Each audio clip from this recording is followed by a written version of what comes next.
Hello दोस्तों, हमारे channel कहानी कुंभ में आपका एक बार फिर से बहुत बहुत स्वागत है। तो चलिए हम आज की कहानी शुरू करते हैं। आज की कहानी है, तुम इतनी डरपोक हो, तुम्हें तो शादी ही नहीं करनी चाहिए थी। उस शाम मीरा की जेठानी अंबिका ने अपने पति प्रवीण के साथ ज़बरदस्त झगड़ा किया। उनके बीच गाली गलौज भी हुई। तुम रिया के साथ अपने संबंध फौरन तोड़ लो, नहीं तो मैं अपनी जान दे दूंगी या तुम्हारा खून कर दूंगी। अंबिका की इस धमकी को घर के सभी सदस्यों ने बार बार सुना। मीरा को इस घर में दुल्हन बनकर आए अभी 3 महीने ही हुए थे। ऐसे हंगामों से घबरा कर वह कांपने लगी। उसके पति नवीन और सास ससुर ने अंबिका और प्रवीण का झगड़ा खत्म कराने का बहुत प्रयास किया, पर वे असफल रहे। मुझे इस गलत इंसान के साथ बांधने के तुम सभी दोषी हो। अंबिका ने उन तीनों को भी झगड़े में लपेटा। जब इनकी जिंदगी में वह चुड़ैल मौजूद थी तो मुझे ब्याह कर क्यों लाए? क्यों अंधेरे में रखा मुझे और मेरे घर वालों को? अपनी मौत के लिए मैं तुम सबको भी जिम्मेदार ठहराऊंगी। यह कान खोलकर सुन लो। अंबिका के इस आखिरी वाक्य ने मीरा के पैरों तले जमीन खिसका दी। नवीन के कमरे में आते ही वह उससे लिपटकर रोने लगी और फिर बोली, मुझे यहाँ बहुत डर लगने लगा है। प्लीज़ मुझे कुछ समय के लिए अपने मम्मी पापा के पास जाने दो। भाभी इस वक्त बहुत नाराज है। तुम चली जाओगी तो पूरे घर में अफरा तफरी मच जाएगी। अभी तुम्हारा मायके जाना ठीक नहीं रहेगा। नवीन ने उसे प्यार से समझाया। मैं यहाँ रही तो मेरी तबीयत बहुत बिगड़ जाएगी। जब तुमसे कोई कुछ कह नहीं रहा है तो तुम क्यों डरती हो? नवीन नाराज हो उठा। मीरा कोई जवाब न देकर फिर रोने लगी। उसके रोते बिलखते चेहरे को देखकर नवीन परेशान हो गया। हार कर वह कुछ दिनों के लिए मीरा को मायके छोड़ आने को राजी हो गया। उसी रात अंबिका ने अपने ससुर की नींद की गोलियां खाकर आत्महत्या करने की कोशिश की। उसे ऐसा करते प्रवीण ने देख लिया। उसने फौरन नमक पानी का घोल पिलाकर उसको उल्टियां कराई। उसकी जान का खतरा तो टल गया, पर घर के सभी सदस्यों के चेहरे पर हवाइयाँ उड़ने लगी। डरी सहमी मीरा ने तो नवीन के साथ मायके जाने का इंतजार भी नहीं किया। उसने अपने पिता को फ़ोन पर सारा मामला बताया तो वे सुबह सुबह खुद ही उसे लेने आ पहुँचे। मीरा के मायके जाने की बात के लिए अपने माता पिता से इजाज़त लेना नवीन के लिए बड़ा मुश्किल काम साबित हुआ। इस वक्त उसकी ज़रूरत यहाँ है, तब तो उसे मायके क्यों भेज रहा है? अपने पिता के इस सवाल का नवीन के पास कोई जवाब नहीं था। मैं उसे 2-3 दिन में वापस ले आऊँगा, अभी उसे जाने दें। बेटे की इस मांग को उसके माता पिता ने बड़ी मुश्किल से स्वीकार किया। मीरा को विदा करते वक्त नवीन तनाव में था, लेकिन उसकी भावनाओं की फिक्र न तो मीरा ने की न ही उसके पिता ने। मीरा के पिता तो गुस्से में थे, किसी से भी ठीक से बोले नहीं और वे अपनी बेटी को लेकर चले गए। उनके मनोभावों का पता नवीन को 3 दिन बाद चला, जब वह मीरा को वापस लेने के लिए अपनी ससुराल पहुंचा। मीरा की माँ शीतल ने दामाद से कहा, हमने बहुत लाड प्यार से पाला था अपनी बेटी को, इसलिए तुम्हारे घर के खराब माहौल ने उसे डरा दिया। मीरा के पिता रामलाल तो एकदम गुस्से से फट पड़े। अरे मारपीट गाली गलौज करना सब आदमियों की निशानी नहीं। तुम्हारे घर में न आपसी प्रेम है न इज्जत। मेरी गुड़िया तो डर के कारण मर ही जाएगी वहाँ। पापा, मीरा को मेरे घर के सभी लोग बहुत प्यार करते हैं, उसे डरने घबराने की कोई ज़रूरत नहीं है। नवीन ने दबे स्वर में अपनी बात कही।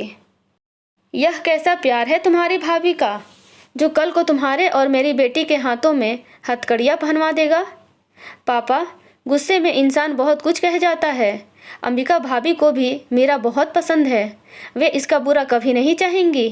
देखो नवीन, जो इंसान आत्महत्या करने की नासमझी कर सकता है, उससे संतुलित व्यवहार की हम कैसे उम्मीद करें? पापा, हम सब मिलकर भैया भाभी को प्यार से समझाएंगे। हमारे प्रयासों से समस्या जल्दी ही हल हो जाएगी। मुझे ऐसा नहीं लगता। मैं नहीं चाहता कि मेरी बेटी की खुशियाँ तुम्हारे भैया भाभी के कभी समझदार बनने की उम्मीद में आश्रित रहे। फिर आप ही बताएं कि आप सब क्या चाहते हैं? नवीन ने पूछा।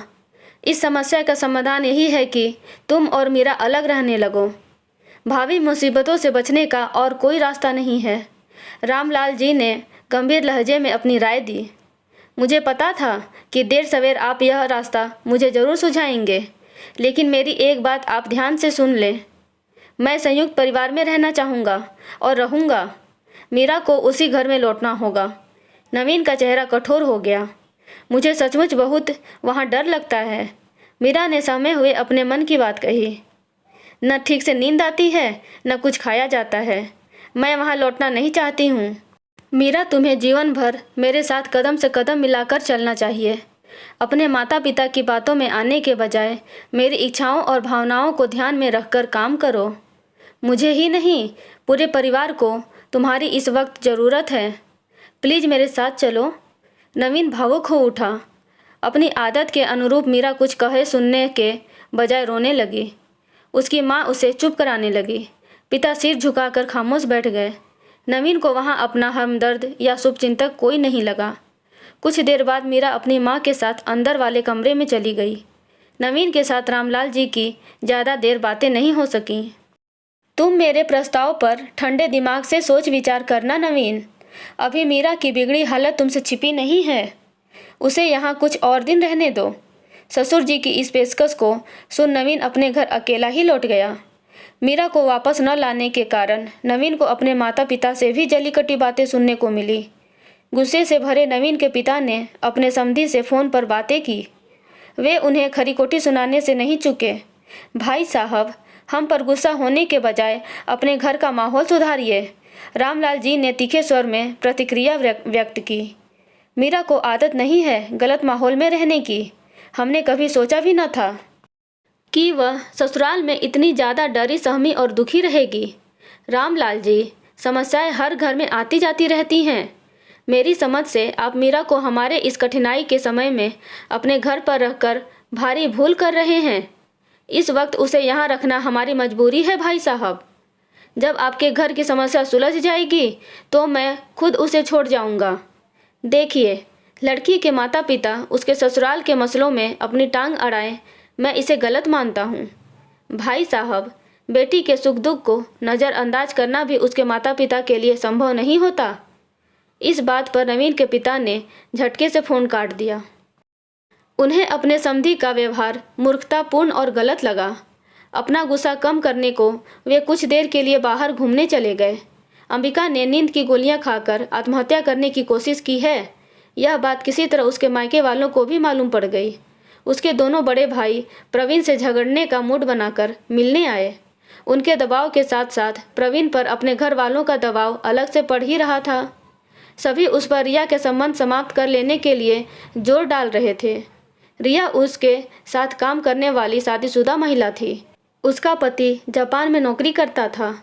अपने पति की अनुपस्थिति में उसने प्रवीण को अपने प्रेम जाल में उलझा रखा था। सब लोगों के दबाव से बचने के लिए प्रवीण ने झूठ का सहारा लिया। उसने रिया को अपनी प्रेमिका नहीं बल्कि सिर्फ अच्छी दोस्त बताया। अंबिका का दिमाग खराब हो गया है। रिया को लेकर इसका शक बेबुनियाद है। मैं किसी भी औरत से हंस बोल लूँ तो यह किलस जाती है। इसने तो आत्महत्या करने का नाटक भर किया है, लेकिन मैं किसी दिन तंग आकर जरूर रेलगाड़ी के नीचे कट मरूंगा। उन सब के बीच कहासुनी बहुत हुई, मगर समस्या का कोई पुख्ता हल नहीं निकल सका। नवीन की नाराज़गी के चलते मीरा ही उसे रोज़ फ़ोन करती। बातें करते हुए उसे अपने पति की आवाज़ में खिंचाव और तनाव साफ महसूस होता। वह इस कारण वापस ससुराल लौट भी जाती, पर उसके माता पिता ने उसे ऐसा करने की इजाज़त नहीं दी।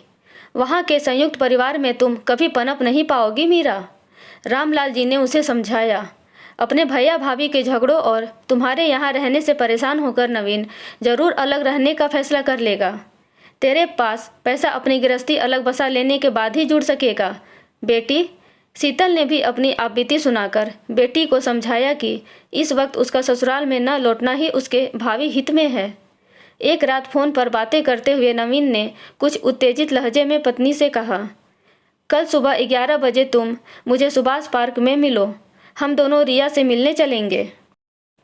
हम उस औरत से मिलने जाएंगे? पर क्यों? मीरा चौंकी। देखो, प्रवीण भैया पर उससे अलग होने की बात का मुझे कोई खास असर नहीं दिख रहा है। मेरी समझ से कल रविवार को तुम और मैं रिया की खबर लेकर आते हैं।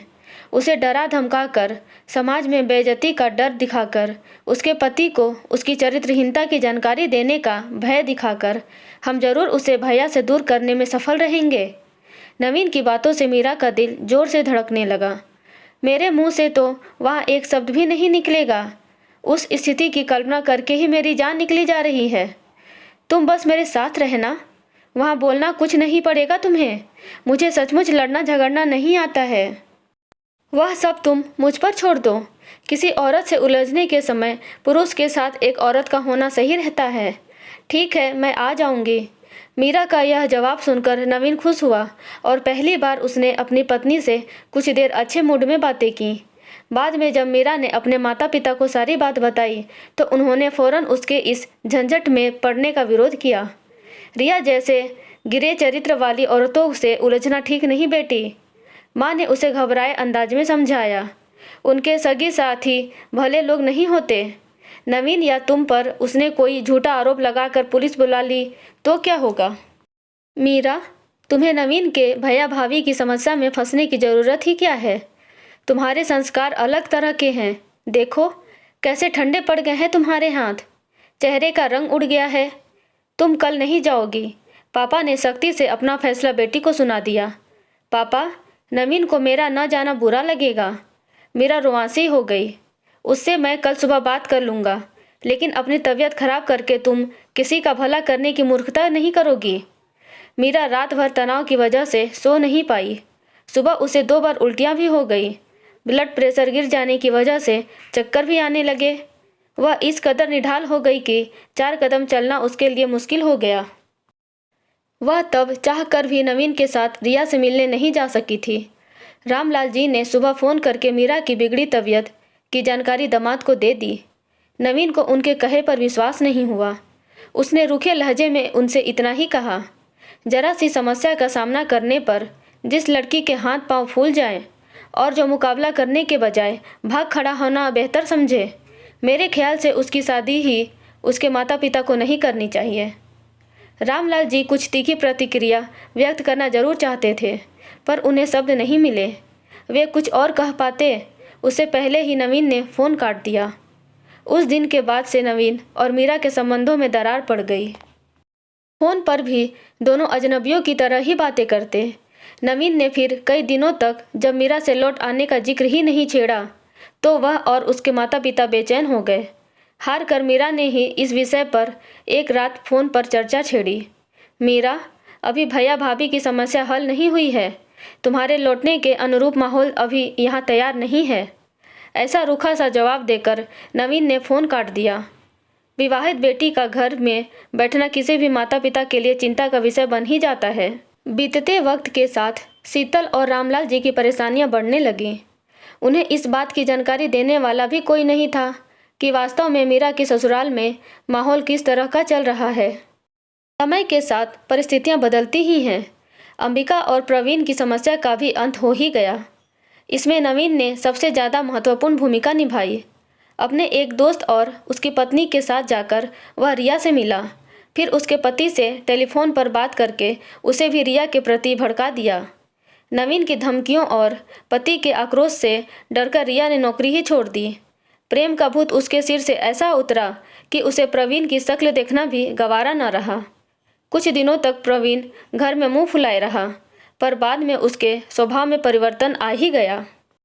अपनी पत्नी के साथ रहकर ही उसे सुख शांति मिलेगी, यह बात उसे समझ में अंततः आ ही गई। अंबिका ने अपने देवर को दिल से धन्यवाद कहा। मीरा से चल रही अनबन की उसे जानकारी थी। उन दोनों को वापस जोड़ने की जिम्मेदारी उसने अपने कंधों पर ले ली। अंबिका के जोर देने पर प्रवीण शादी की सालगिरह मनाने के लिए राजी हो गया। अंबिका अपने पति के साथ जाकर मीरा और उसके माता पिता को भी पार्टी में आने का निमंत्रण दे आई। उस दिन काम बहुत होगा, मुझे तैयार करने की जिम्मेदारी भी तुम्हारी होगी। मीरा, तुम जितनी जल्दी घर आ जाओगी उतना ही अच्छा रहेगा। भावुक लहजे में अपनी बात कहकर अंबिका ने देवरानी को गले लगा लिया। मीरा ने अपनी जेठानी को आश्वासन दिया कि वह जल्दी ही ससुराल पहुंच जाएगी। उसी शाम उसने फ़ोन करके पति को वापस लौटने की अपनी इच्छा जताई। मैं नहीं आऊँगा तुम्हें लेने, जो तुम्हें लेकर गए थे उन्हीं के साथ वापस आ जाओ। अपने पति का यह रूखा सा जवाब सुनकर मीरा के आंसू बहने लगे। रामलाल जी पत्नी और बेटी के साथ पार्टी के दिन दामाद के यहाँ पहुँचे। उनके बुरे व्यवहार के कारण नवीन और उसके माता पिता ने उनका स्वागत बड़े रूखे से अंदाज में किया। ससुराल के जाने पहचाने घर में मीरा ने खुद को दूर के मेहमान जैसा अनुभव किया। मुख्य मेजबानों में से एक होने के बजाय उसने अपने आप को सबसे कटा कटा सा महसूस किया। अंबिका ने मीरा को गले लगाकर जब कुछ समय जल्दी न आने की शिकायत की तो मीरा की आंखों में से आंसू भर आए। मुझे माफ़ कर दो भाभी, अंबिका के गले लगकर मीरा ने रूंधे स्वर में कहा। मेरी मजबूरी को आपके अलावा कोई दूसरा शायद नहीं समझे। माता पिता की सह में अपने पति के परिवार से मुसीबत के समय पर दूर भाग जाना मेरी सबसे बड़ी भूल थी। मुझे कायर के लिए आज किसी की नज़रों में इज्जत और प्यार नहीं है। अपने माता पिता पर मुझे गुस्सा है और अपने डरपोक और बचकाने व्यवहार के लिए बड़ी शर्मिंदगी महसूस हो रही है। तुम रोना बंद करो मीरा, अंबिका ने प्यार से उसकी पीठ थपथपाई। देखो, पहले के संयुक्त परिवार में पली लड़कियों का जीवन की विभिन्न समस्याओं से अक्सर परिचय हो जाता था। आजकल के माता पिता वैसी कठिन समस्याओं से अपने बच्चों को बचाकर रखते हैं। तुम अपनी अनुभवहीनता और डर के लिए न अपने माता पिता को दोष दो न खुद को। मैं तुम्हें सबका प्यार और इज्जत दिलाऊंगी, यह मेरा वादा है। अब मुस्कुरा दो प्लीज़। जेठानी के अपनेपन को महसूस कर रोती हुई मीरा राहत भरे भाव से मुस्कुरा उठी। तब अंबिका ने इशारा कर देवर को अपने पास बुलाया। उसने देवरानी का हाथ देवर जी को पकड़ाकर भावुक लहजे में कहा, देवर जी, मेरी देवरानी मीरा अपने माता पिता से मिले सुरक्षा कवच को तोड़कर आज सच्चे अर्थों में अपने पति के घर परिवार से जुड़ने को तैयार है। आज के दिन अपनी भाभी को उपहार के रूप में यह पक्का वादा नहीं दे सकते कि तुम दोनों आजीवन हर हाल में एक दूसरे का साथ निभाओगे। मीरा की आंखों से बह रहे आंसुओं को देख नवीन का सारा गुस्सा छूमंतर हो गया। मैं पक्का वादा करता हूँ भाभी। उसने झुककर जब मीरा का हाथ चूमा तो वह पहले नई दुल्हन की तरह शर्माई और फिर उसका चेहरा गुलाब के फूल सा खिल उठा। दोस्तों, आपको ये कहानी कैसी लगी प्लीज़ कमेंट में बताइएगा और ऐसी ही रोचक कहानियाँ पढ़ने और सुनने के लिए हमारे चैनल कहानी कुंभ को लाइक, शेयर एंड सब्सक्राइब ज़रूर करें। Thank you.